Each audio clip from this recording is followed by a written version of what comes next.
Hello guys, आपका study take Maharashtra board में हार्दिक स्वागत है।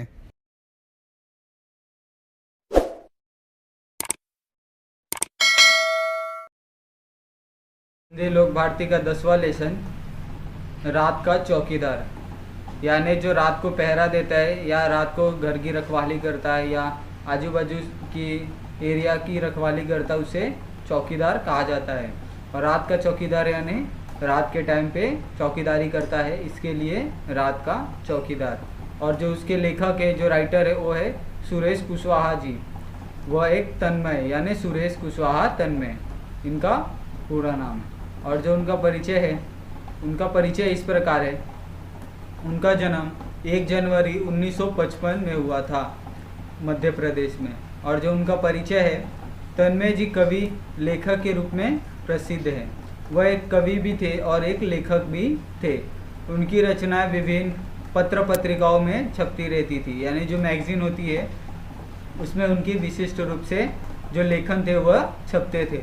और उनकी कुछ प्रमुख कृतियाँ हैं, यानी उनके द्वारा कुछ लिखे हुए कुछ विशिष्ट लेख हैं। उसमें है अक्षरदीप जलाए, यानी बाल कविता संग्रह, यानी बच्चों के लिए जो कविता होती है वह थी अक्षरदीप जलाए।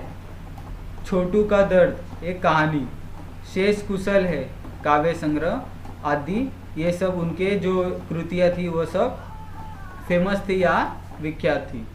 रात का चौकीदार, हम इसके जो पाठ के बारे में अब पढ़ेंगे।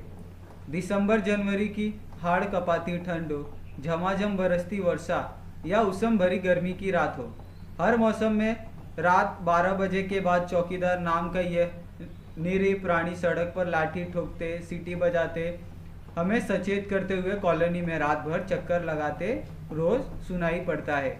आपने सुना होगा कि जो हमारा चौकीदार होता है कहीं का भी, वो रात भर जाग कर वहाँ का पहरा देता है और उस जगह की निगरानी रखता है। इसी तरह यहाँ पर एक जो कॉलोनी है वहाँ का वर्णन किया गया है कि उसी प्रकार वो जो चौकीदार है रात को 12 बजते ही वो सड़क पर निकल जाता है और धीरे धीरे लाठी ठोकता है, सीटी बजाता है और सभी लोगों को सचेत करता है कि कुछ सब ठीक है, ऐसा वह सबको सचेत करता है। हर महीने की तरह पहली तारीख को हल्के से गेट बजाकर खड़ा हो जाता है, साहब जी पैसे। और चौकीदार जो पूरे महीने पहरा देता है और हर महीने के जो अंतिम तारीख होती है, यानी अंतिम तारीख ख़त्म कर जो पहली तारीख को ही वह गेट पे आके खड़ा हो जाता है, साहब जी हमारे पैसे दे दो। कितने पैसे, वो उससे पूछता है। साहब जी 1 रुपया रोज के हिसाब से महीने के 30 रुपये हो गए, आपको तो मालूम ही होगा। अच्छा एक बात बताओ बहादुर, महीने में तुम्हें कितने घरों के से पैसे मिल जाते हैं? फिर वो लेखक ने पूछा कि तुम हर जगह कहाँ कहाँ काम करते हो और कितने पैसे कमा लेते हो 1 रुपये के हिसाब से? साहब जी यह पक्का नहीं है, कभी 8 घर से कभी 50 से, 30 त्योहारों पर बाकी घरों से भी कभी कुछ मिल जाता है, इतने में ठीक ठाक गुजारा हो जाता है हमारा। फिर वो कहता है कि साहब जी ऐसा कुछ तय नहीं है, कभी अच्छा हो, कभी अच्छे घर मिल जाते हैं तो कभी कम घर मिलते हैं और उसी प्रकार हमारी कमाई होती है। पर जो कॉलोनियाँ होती है उसमें तो 125 से भी अधिक घर है, फिर इतने कम क्यों? वो फिर कहता है कि कॉलोनी में तो बहुत सारे घर होते हैं, फिर इतने कम क्यों पैसे? तो फिर तुम उनके घर के सामने सीटी बजाकर चौकसी रखते हो कि नहीं, उसने पूछा।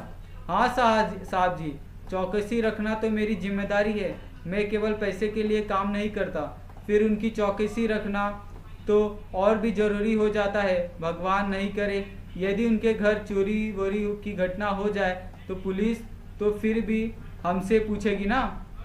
वो फिर कहता है कि अगर जो कॉलोनियाँ होती है उसमें हमारी जिम्मेदारी और बढ़ जाती है, क्योंकि वो ज़्यादा घर होते हैं और मैं अकेला होता हूँ, इसीलिए मुझे ज़्यादा चौकसी से चौकीदारी करनी पड़ती है। अगर चोरी या फिर कुछ हो जाए तो पुलिस हमें ही पकड़ेगी, इसीलिए मैं वहाँ पे ज़्यादा अच्छे से चौकीदारी करता हूँ। और वे भी हम पर झूठा आरोप लगा सकते हैं कि पैसे नहीं देते इसीलिए चौकीदारी नहीं चोरी करवा दी, ऐसा पहले मेरे साथ हो चुका है साहब जी। अच्छा ये बताओ रात में अकेले घूमते तुम्हें डर नहीं लगता? ऐसा लेखक ने पूछा। डर क्यों नहीं लगता साहब जी, दुनिया में जितने जिंदा जीव है सबको किसी न किसी से डर लगता है।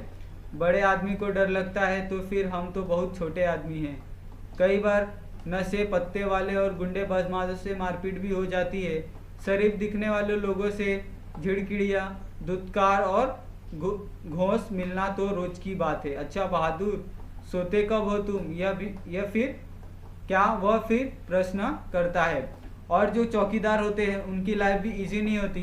वो बताते हुए कहते हैं कि हमें रोज तरह तरह के लोग मिलते हैं। कभी गुंडों से पाला होता है तो कभी जो एकदम खूंखार लोगों से पाला पड़ता है, जो कभी लोगों से रोज झिकझिक हो जाती है, या फिर धुतकार मिलती है, या लोग हमें ठुकरा देते हैं, या फिर जो घोष मिलता है, या फिर यहाँ वहाँ कुछ करने के लिए हमें कुछ पैसे दिए जाते हैं कि तुम ये पैसे रख लो या ये हमारा काम कर दो। ऐसे लोग हमें रोज मिलते हैं। फिर जो लेखक है वो पूछते हैं, अच्छा बहादुर तुम सोते कब हो? यानी तुम पूरी रात पहरा देते हो तो तुम सोते कब हो? वह फिर प्रश्न करता है। साहब जी, रोज सुबह 8-9 बजे एक बार कॉलोनी में चक्कर लगाकर तसल्ली कर लेता हूँ कि सब कुछ ठीक है ना। फिर कल की नींद पूरी करने और आज रात से फिर जागने के लिए आराम से अपनी नींद पूरी करता हूँ। अच्छा साहब जी, अब आप पैसे दे दो, मैं अगले घर जाऊँगा। फिर वो उन्हें बताता है कि वह हर रोज़ 8-9 बजे के करीब सभी कॉलोनियों में चक्कर लगा देता है और फिर उसके बाद वो अपनी नींद पूरी करने की व्यवस्था करता है और अपनी नींद पूरी करता है। और फिर वो आगे कहता है कि साहब जी, आप मुझे अब पैसे दे दो, मैं आगे वाले घर में भी जाना है और वहाँ से भी पैसे ले। अरे भाई, अभी तुमने ही कहा कि जो पैसे नहीं देते उनका ध्यान तुम्हें ज़्यादा रखना पड़ता है, तो अब से मेरे घर की चौकसी भी तुम्हें बिना पैसों के करनी होगी, समझे? ऐसा वो थोड़ा गुस्से से लेखक ने कहा कि तुम तो बोल रहे थे कि तुम बिना पैसे के चौकसी बहुत अच्छी तरह करते हो, आज से मैं भी तुम्हें बिना पैसों के ही चौकसी करनी पड़ेगी, ऐसा मैं तुम्हें कह रहा हूँ। जैसी आपकी इच्छा साहब जी। और चौकीदार अगले घर की ओर बढ़ गया। उसने कुछ भी सवाल जवाब किए बिना उसने फट से हाँ कह दिया और वो आगे घर की ओर चला गया। मैं सोचता हूँ कि बिना किसी ऊपरी दबाव अथवा नियंत्रण के एकाकी रूप से इतनी जिम्मेदारी से अपना कर्तव्य निभाने वाला, हमारी सुरक्षा की चिंता करने वाला, निष्ठपथ भाव से काम करने वाला, वह रात का रखवाला स्वयं कितना असुरक्षित और अकेला है।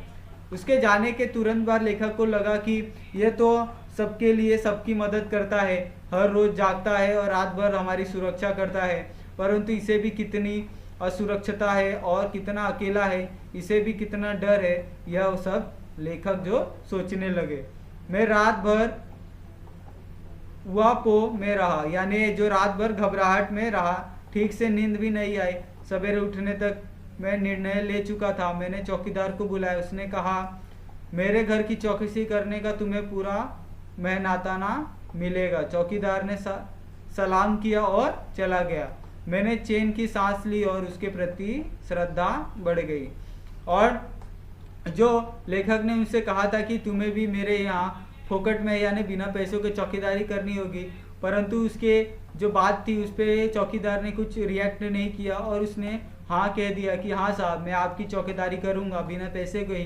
परंतु जब लेखक को एहसास हुआ कि वो भी कितना असुरक्षित है और कितना अकेला है, फिर भी वह सभी घर की रक्षा करता है बिना किसी भाव के, तो वह फिर उस रात को जब वह उन्होंने बोला था, उस रात को उन्होंने बहुत सोचा। फिर उन्होंने निर्णय लिया कि मैं जो चौकीदार है उसे पूरा पैसा दूंगा, जितनी भी उसकी मेहनत का बनेगा मैं उसे पूरा पैसा दूंगा।